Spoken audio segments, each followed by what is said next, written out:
За өнөөдөр би эмэгтэйчүүдтэй зориулаад хин нэгэнд гологцсон юм шиг мэдрэмжтэй байгаад байвал ямар үйлдэл алхмууд хийх вэ гэдэг талаар ярихаар шийдсэн. Мэдээж хин нэгэнд гологцсон эсвэл гологцсон юм шиг мэдрэмжтэй байх нь хэнд ч тийм таатай санагдахгүй.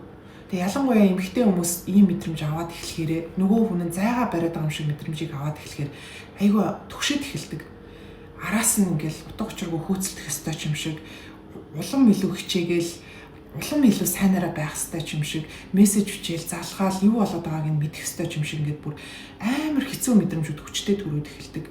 Гэтэл араас нь хөөцөлдөөл яах гээд байгааг нь мэдэх тусам наалтахыг хүсээд байх тусам нөгөө хүн чинь зайгаа бариад идэм шиг санагддгүй. Угтаа бол энэ үед бид нар яах ёстой вэ гэхлээр түр паузлаад за би чинь энэ хүнд үнэхээр чин сэтгэлээсээ татагдаад хайрлаад байна уу? Эсвэл би ямар нэгэн байдлаар өөрийнхөө эгог тэжээгээд байна уу? Эсвэл миний дотор байгаа бяцхан охинд би чатлаа гэх тийм баталгаажуулалт хэрэгтэй байна уу гэдгийг нухацтайгаар бодож асуух хэрэгтэй юм шиг санагддаг. Их тохиолдолд энэ бол бидний эго эсвэл тэр бяцхан охинтой холбоотой одоо дайдын ишүүтэй холбоотой мэдрэмжүүд. Дайдын ишүү гэхээр бага насндаа эцгийн хайрыг хангалттай хүртээгүүтэй холбоотой дутуугийн мэдрэмжүүд байдаг гэсэн үг.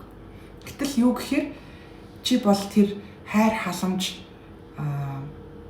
хамгаалалт хэрэгтэй тэр жоохон хөвгт байхаа болсон. Чи бол насанд хүрсэн үзэсгэлэнтэй бие даасан эмэгтэй шүү гэдгийг өөртөө сануулж аваарай. Тэгээд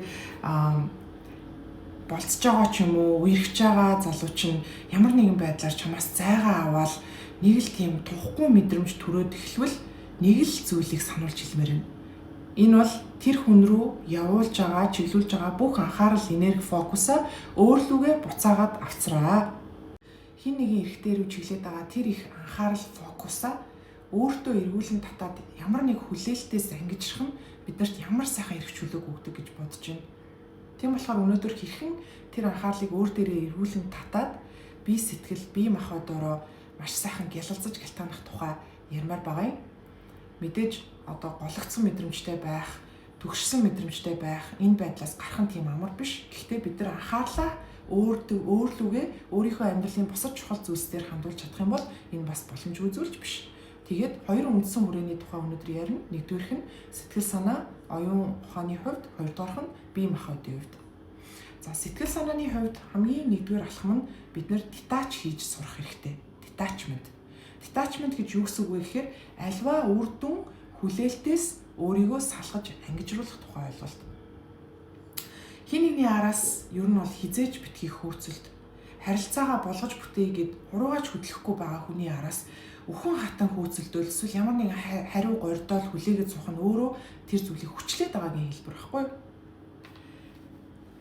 Анхаарлаа төвлөрүүлээл бүх анхаарлаа төвлөрүүлээл те бүх энерги тэр хүн рүү явуулаад бодоол авах тусам тэр зүйл чинь болно гэсэн үг ч бас биш.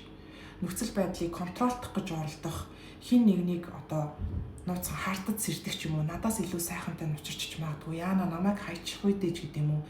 Ингээд бодоод байх тусам сөрөг энерги ялгараад ерөнхийдөө бол нөхцөл байдлыг өөрөөс чинь одоо хүсэж байгаа үр дүнг чи өөрөөс чинь улам холдуулаад идэг. Харин альва хүлээлтэд тавьж явуулаад өөр дээрээ амьдралынхаа бусад чухал зүйлс дээр анхаарлаа авчрах нь өссөн үр дүнг чинь соронц мэд татна. Хин нэгнийг хайрлсан ч заавал тэр хүнтэй хамт байх албагүй гэсэн тийм хүчтэй үзэл бодол байр суурь гэсэн үг. Жишээ татах юм бол за би тэр нэг залууд үнэхээр их хайртай. Гэхдээ үнэхээр бид хоёр хамт байх учрах одоо хамт байх тавилантай хүмүүс бол тэр хүн өөрөө над дээр ирнэ. Үгүй бол it's okay. Тэр хүн өөрийнхөө замыг сонгох эрх чөлөөтэй хүн. Ингэж хандах ёстой гэсэн үг. Detachment буюу хүлээлтээс сална гэхээр хүмүүс амар тийм хүүтэн хүндий байх, үл томсорсон байх гэж ойлгоод байдаг. Гэтэл үгүй. Зүгээр л гарах үр дүнд ач холбогдол өгөхгүй, устдаас ямар нэгэн үг үйлдэл хүлээхгүй зүгээр л өөрийнхөө амьдралаар өөрөө амьдраад явна л гэсэн үг байхгүй. За хоёрдугаарх нь болохоор амьдралынхаа гол дүр нь байя гэж байгаа. Гой байж гялтганаж амьдрах сайн сайхныг өөртөө татах нь бидний энэ үзэсгэлэнтэй тархинаас эхлэлтэй. Хин нэгний амьдралын туслах дүр нь биш өөрийнхөө амьдралын гол дүр нь байж амьдрий. Яагаад бид нар өнөөдөр зөвхөн байгаагаараа өөрийгөө байгаагаар нь одоо тий хүлээн зөвшөөрч гэдэг юм уу хязгаарлал ингээл за одоо миний нөхцөл байдал ийм л юм байна дөө гэд хувь заяандаа эвлэх гэдэг шиг ингээд амьдрах хэрэгтэй гэж. Бид нар өөрийнхөө хамгийн сайн хувилбар, хамгийн их хүсдэг тэр дүр төрхөнд оччихсан гэж итгээд амьдрч яагаад болохгүй гэж. Яг хөө зарим хүмүүс намайг газартаа буу муу гэж битсэн байлээ. Уучлаарай, миний байгаа байдал маань л юм. Яагаад гэвэл би өдөр болгон өөрийгөө сайжруулж амьдрахыг хүсдэг хүмүүсийн нэг. Тэгээд эмэгтэйчүүдийгээ ч гэсэн тэгж байгаасаа тэгвэл өөрт нь хэрэгтэй гэсэн үднэс л ярьдаг, өөрийнхөө туршлагыг хуваалцдаг байгаа. Тэгэхээр энэ нь болохоор дүр эсхийг жүжиглэх тухай ойлголт ерөөсөө биш. Зүгээр л одоо турмаар байгаа гэж бодъё л доо. Тэгэнгүүт ямар нэгэн жимд явж эхлэегүй, хоол идэглэм эхлэегүй байгаа ч гэсэн өнөөдөр жишээ нь би яг тэр хүссэн төгс хувилбартаа хүрсэн юм шиг, дүр төрхөндөө хүрсэн юм шиг шийдвэр гаргаад тэрнээсээ одоо тэрэндээ итгээд бодол үйл хөдлөлөө яг тэр хүнийхээ өмнөөс үлдээд ингээд амьдрч яагаад болохгүй гэж. Бидний амьдрал угаасаа янз янзын асуудал ихтэй. Зарим өдөр биднэрт инээмсэглэх шалтгаан олдохгүй тийм гонигтай хэцүү өдрүүд ч байдаг. Гэхдээ сэтгэл зүйн судалгаагаар инээмсэглэх шалтгаан байхгүй байлаа ч гэсэн хүчээр өөрийгөө инээмсэглүүлээд хэдэн секунд барих юм бол тэр маань одоо бидний тархинд дохио өгөөд тархи маань эсэргээрээ за би аз жаргалтай байх шалтгаануудыг ирж хаяа гэд үйл хөдлөл аваад гормонууд ялгаруулдаг гэж байгаа. Яг тэрнтэй адилхан бид нар маш сайхан инээмсэглэж өөртөө итгэлгүй байсан ч гэсэн өөртөө итгэлтэй яг л тэр амьдралын киноны гол дүр байгаа шиг аашилж аялах хэрэгтэй байгаа гэсэн. Одоо жишээ нь чи өөрийгөө амар царай муутай эсвэл том хамартай ч юм уу эсвэл онцгой биетэй гэж боддог байлаа гэж бодъё. Гэтэл хин нэгэн эрэгтэйгийн нүдэнд чи энэ хороогийн хамгийн үзэсгэлэнтэй хамгийн төгс бүцгүй бас байж болно шүү дээ. Гоо үзэсгэлэн сайхан байдал гэдэг бол харах нүдэнд байдаг болохоос биш. Ямар нэгэн стандарт хэмжил зүй ерөөсөө биш шүү. Тэрийг та бүхэн маань бас ойлгож бодож өөртөө урам зориг өгч байгаарэ. За тэгээ 3 дахь нь болохоор амьдралаа романтик болго гэж байгаа. Амьдрал бол хүрх ёстой цэг ерөөсөө биш байхгүй тий. За би нэг 5 кг хасчвал аз жаргалтай болох гээд байна. Эсвэл сургуулаа төгсчвөл би яг happy амьдрах гээд байна. Хүүхдүүд маань том болчихвол ч гэдэг юм уу. Ингээл ерөөсөө өөрийнхөө аз жаргалтай байх боломжуудыг дандаа өөрөөсөө төлхий хойшлуулад идэг. Гэтэл амьдрал чинь өөрөө замнал шүү дээ. Энэ замналыг сонирхолтой байхгүй, баяр баясгал, утга учиртай зүйлсээр дүүрэн байх уу гэдэг маань биднээс өөрсдөөс маань л хамаарна. Мэдээж амьдралын нухчид янз янзын зүйлс тохиолдно. Гэхдээ тэр болгоныг хүн дээр хүлээж авах уу эсвэл хөнгөнөр хүлээж авах уу гэдгийг бид нар өөрсдөө шийднэ. Альва тэр сайхан мэдрэмжүүдийг гадна амьдралаас хайхаасаа илүү өөрийнхөө дотроосоо ирж хаа. Чиний дотор ч маш гайхалтай ертөнц байгаа шүү. Тэгээд өөртөө гой жижигхэн тансаг мөчүүдийг дандаа бэлэглэж, бэлдэж түүндээ ач холбогдол өгч байгаарай. Энэ маань бидний амьдралыг маш гоо сонирхолтой болгоход өндөр ач холбогдолтой шүү. За тэгээд дөрөвдүгээрх нь болохоор энерги хамгаалал гэж байна. Бид нар хил хязгаартай байх хэрэгтэй. Тодорхой хэмжээнд шаардлагагүй тохиолдолд үгүй гэж хэлж чаддаг зоригтой байх хэрэгтэй. Ягаад бид нар юм болгон за гэд бид нар таалагдахгүй байсан ч гэсэн за тгий гэд байх хэрэгтэй. Тийм үстэй. Ихэвчлэн ингээд болцооны юм уу харилцааны их үед эмэгтэйчүүд нөгөө эрэгтэйдээ одоо эрэгтэй талтаа таалагдхаа болчих үедээ эсвэл намайг хаяад явчих үедээ ч гэдэг юм уу ямар нэгэн айцаас болоод үгүй гэж юусоо хэлж чаддгүй эсвэл өөрийнхөө хүссэн зүйлийг хүссэн санаа бодлоо илэрхийлж юусоо чаддгүй. Уг нь эсрэгээрээ өөрийнхөө одоо үзэл бодол дээр тий чөлөөтэй илэрхийлж чаддаг. За тий ядарсан үедээ ч юм уу илтгэр үгүй уучлаарай гэд хэлж чаддаг. Тийм эмэгтэйг тухайн эрэгтэй нь илүү хүндэлдэг. Энэ хүн чинь өөрийгөө хайрлт юм байна. Өөрийнхөө орон зай хил хязгаарыг мэддэм байна. Тэгэхээр би энэ хүнтэй бас ингэж харьцах хэрэгтэй юм байна гэсэн ойлголтыг авч идэг гэсэн үг. Эсвэргээрээ нөгөө хүн чинь үгүй гэд нэг удаа уулзгаас татгалцснаас болоод чамаас зайгаа авчивэл тэр бол чиний хамт байх одоо хувь зайны хүн чинь биш л гэж ойлгох хэрэгтэй. Яагаад гэвэл чамайг өнөөдөр ядарлаа гэд уулзахгүй байна гэд ууралж байгаа хүн чиний урт удаан хугацаанд амьдрах хайрцаглалаа хаваалцах, амьдралаа хаваалцах хүн биш ээ. Тэгэж одоо цаг хугацаа энерги алдаагүй дээ талархах хэрэгтэй гэсэн үг. За тэгээд 5 дахь нь буюу хамгийн сүүлийн одоо сэтгэл зүйн хувьд өөрчлөлт хийх зүйл нь болохоор өөртөө илдэг байх хэрэгтэй. Бид нар өөрийгөө ерөөсөө хайрлаж мэддэггүй. Өөртөөгөө бид нар илдэг ерөөсөө хайрцдаггүй. Бид нар өөртөөгөө маш муухай бүдүүлэг хайрцдаг. Ямар нэгэн жижиг алдаа дутагдал гаргачлаа гэхэд ёо би ямар тэнэг юм бэ? Ямар бүтлгүй юм бэ гэж хэлдэг. Энэ болгоныгоо анзаарч ойлгож өөрчлөх хэрэгтэй. Яагаад тэгэхээр ингээд сүрэг үгээр өөртөөгөө харьцах тусам тэр маань бидний тархийг өдөр тутамдаа програмчлж идэг. Зарим хүмүүс завгүй учраас эсвэл мартчихдаг учраас гоё ингээд үгсийг өөртөө хэлж чаддгүй одоо афоризмууд те өөртөө хэлхээ мартчихдаг ч гэдэм үү ингээд байдаг.